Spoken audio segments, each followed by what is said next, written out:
नमस्कार। आज हम लोग 1985 की एक ऐसी सच्ची घटना का विश्लेषण करने वाले हैं जो शुरू तो बिल्कुल एक आम समुद्री सफर की तरह होती है, लेकिन देखते ही देखते एक ऐसी मिस्ट्री बन जाती है ना जो आपको सोचने पर मजबूर कर देगी। इस कहानी में इंसानी दिमाग, हमारी हिम्मत और उम्मीद की बिल्कुल आखिरी हदों का इम्तिहान होता है।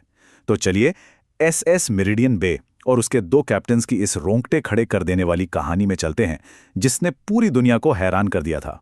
लेकिन आगे बढ़ने से पहले एक बार खुद से ये सवाल पूछिए, क्या होता है जब पूरी दुनिया ये मान लेती है कि जो खो गए हैं वो अब इस दुनिया में नहीं रहे, उनका चैप्टर बस क्लोज हो चुका है। कैप्टन रॉबर्ट हेज और को कैप्टन मार्क लेनॉक्स के इस अनजान और भयानक सफर में हम इसी गहरी और काली सच्चाई के आमने सामने आने वाले हैं। तो कहानी की शुरुआत होती है सोमालिया के तट के पास हुए एक हाईजैकिंग से, जहां से अचानक बच निकलना बिल्कुल नामुमकिन सा लगने लगा था।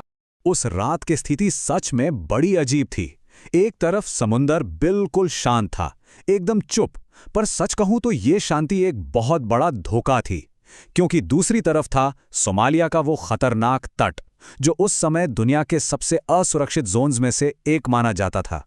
वहां न जाने ऐसी कितनी घटनाएं होती थीं जिनका कभी कोई रिकॉर्ड तक दर्ज नहीं होता था, और यही वो जगह थी जहां से खतरा दबे पांव उनके शिप की तरफ बढ़ रहा था। जैसे ही रात का अंधेरा गहराया, कुछ अजीब सी छोटी नावें अचानक शिप के पास आती हैं और इससे पहले कि कोई कुछ समझ पाता, हथियारबंद लोग बिना किसी वार्निंग के अपर डेक पर कब्जा कर लेते हैं। कोई बातचीत नहीं, कोई सौदा नहीं, उन्होंने सीधे सरेंडर की मांग की। अब ऐसे में जान बचाने का और कोई रास्ता था ही नहीं, तो दोनों कैप्टन्स रात के अंधेरे में एक लाइफ बोट में समुद्र में उतर गए। और सबसे डरावनी बात पता है क्या थी? उस लाइफ बोट में कोई इंजन नहीं था, सिर्फ थोड़ा सा पानी और थोड़ा सूखा खाना। ये कोई प्लानिंग नहीं थी, बस किसी तरह जिंदा बचने की एक आखिरी डेस्परेट कोशिश थी। अब यहां से शुरू होता है उनका बिना इंजन का सफर, जहां रफ्तार थम चुकी थी और वो पूरी तरह से समुंदर की लहरों के रहमो करम पर थे। आप इस टाइमलाइन को जरा इमेजिन कीजिए। पहले दिन तो बस एक सन्नाटा था, एक सदमा। दिमाग एक्सेप्ट ही नहीं कर पा रहा था कि उनके साथ आखिर हुआ क्या है। फिर तीसरा दिन आते आते हालात बिगड़ने लगे, होंठ बुरी तरह सूख गए और सर में एक लगातार मीठा मीठा दर्द होने लगा। चौथे दिन तक फिजिकल थकान इस हद तक बढ़ गई कि उन्हें हैलुसिनेशंस होने लगे, जैसे सब कुछ हिल रहा हो। और फिर पांचवें दिन होराइजन पर उन्हें एक गहरी डार्क लाइन दिखाई दी। सूरज की आग जैसी गर्मी और समुंदर के उस भारी सन्नाटे में बिना इंजन की बोट का ये सफर उनके शरीर के एक एक कतरे को निचोड़ रहा था। साइंस की भाषा में इस स्थिति को फटीग डिस्टॉर्शंस कहते हैं। होता क्या है कि जब आपका शरीर हद से ज़्यादा थक जाता है ना, और ऊपर से पानी की कमी और चुभने वाली धूप होती है, तो आपका दिमाग आपके साथ खेलने लगता है। वो आपको ऐसी झूठी उम्मीदें दिखाता है जो असल में होती ही नहीं है, जैसे दूर किसी परछाई को ज़मीन मान लेना। और यही सबसे बड़ी वजह थी कि पांचवें दिन जब उन्हें असल में वो दरलाइन यानी ज़मीन दिखी, तो उन्हें खुद के दिमाग पर यकीन ही नहीं हो रहा था कि ये सच है या कोई भ्रम। लेकिन वो जमीन आखिरकार एक निर्दयी द्वीप निकली, एक ऐसी जगह जो दूर से सुरक्षित जरूर लग रही थी, पर असल में वो भी एक धोखा थी। वो जगह पत्थरों से भरी हुई, अजीब और घनी हरियाली वाली एक शांत जगह थी, जहां उनकी लाइफ बोट आकर टकराई। वहां जिंदा रहने के लिए उन्हें बहुत सख्त रूटीन फॉलो करना पड़ा। सबसे पहले अचानक आने वाली ऊंची लहरों से बचने के लिए उन्होंने किसी ऊंची जगह की तलाश की। फिर पत्थरों के बीच भरे बारिश के गंदे पानी को कपड़े से छानकर पीना पड़ा, और खाने के लिए अनजान और अजीब से पौधों को बहुत थोड़ी मात्रा में खाना पड़ा।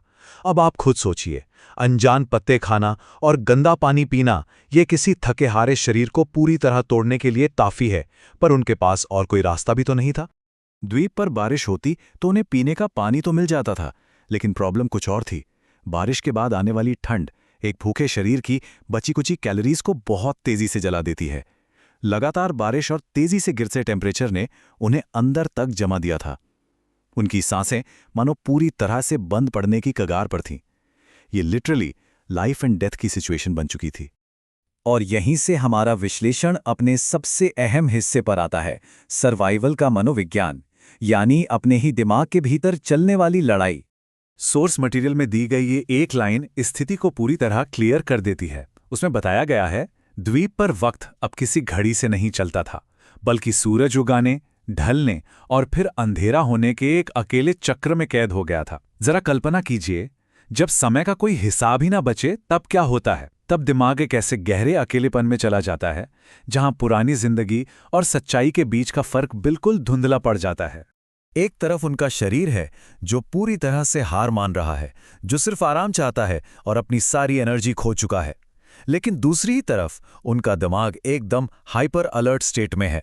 एक ऐसा चौकन्ना दिमाग जो पत्तों की हल्की सी आहट को भी या तो रेस्क्यू की नई उम्मीद समझता है या फिर किसी बड़े खतरे का इशारा।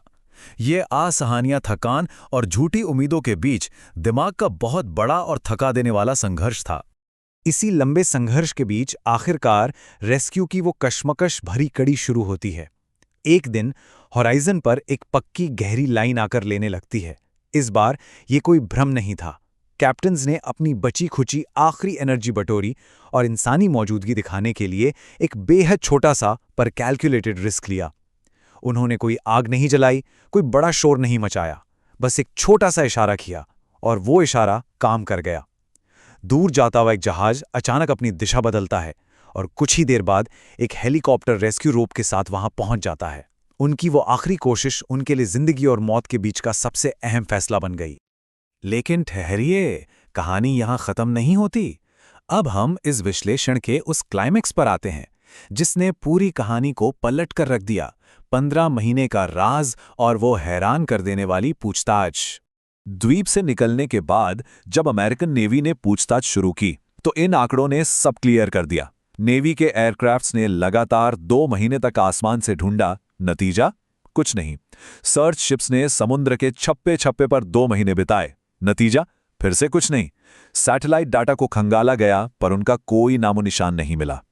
इस बड़े ग्लोबल सर्च ऑपरेशन का पूरी तरह से फेल होना इस बात का सबूत था कि तलाश अब रोक दी गई थी और दुनिया उन्हें ऑफिशियली डेड डिक्लेयर कर चुकी थी। आप सोच रहे होंगे कि इतने बड़े सर्च ऑपरेशन के बाद भी उन्हें ढूंढा क्यों नहीं जा सका। उसका जवाब सिर्फ एक नंबर में छिपा है, 280 किलोमीटर। हवा और समुद्री लहरों ने ना उनकी उस बिना इंजन वाली छोटी सी बोट को लगभग 280 किलोमीटर दूर बहा दिया था। वो किसी ऐसी अनजान जगह पर थे जो किसी भी मैप या सर्च ऑपरेशन के लॉजिक से बिल्कुल बाहर थी। और फिर नेवी के ऑफिसर्स ने उन दोनों कैप्टन्स को एक ऐसी बात बताई जिसने उनके पूरी तरह से होश उड़ा दिए। 15 महीने, जी हाँ, जिसे वो लोग द्वीप पर कुछ हफ्ते या ज्यादा से ज्यादा कुछ महीने का लंबा भ्रम समझ रहे थे, असल में वो पूरे 15 महीने थे। ये एक ऐसा बड़ा झटका था जिसने उनकी वक्त की हर समझ को झकझोर कर रख दिया। पूरे 15 महीने तक इस दुनिया में उनका जैसे कोई अस्तित्व ही नहीं था। लेकिन झटके अभी खत्म नहीं हुए थे। एक और ऐसी रकम सामने आई जिसने इस किस्से को और भी हैरानगेज बना दिया। $5 मिलियन, यानी $50 लाख। अमेरिकन शिपिंग कंपनी ने उस हाईजैक के बाद अपने जहाज को छुड़ाने के लिए ये भारी रकम लुटेरों को पहले ही चुका दी थी।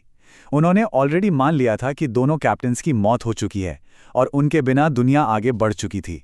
असल में दुनिया उन्हें पूरी तरह से भुला चुकी थी। हमारे आज के इस विश्लेषण का सबसे बड़ा निष्कर्ष इस एक कोट में छिपा है। जिंदा बचना सिर्फ खाने और पानी का मामला नहीं है, ये उम्मीद को बनाए रखने का एक खेल है।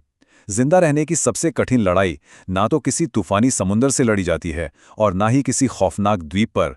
ये लड़ाई लड़ी जाती है इंसान के अपने दिमाग के अंदर। बस उम्मीद का एक छोटा सा सिरा ही था जिसने उन दोनों को उन हालातों में भी जिंदा रखा। तो आखिर में ये कहानी एक बेहद गहरा सवाल छोड़ जाती है। अगर पूरी दुनिया आगे बढ़ जाए, सब कुछ भुला दे, तो एक अकेला इंसानी दिमाग आखिर कितने वक्त तक उम्मीद की किरण को जिंदा रख सकता है?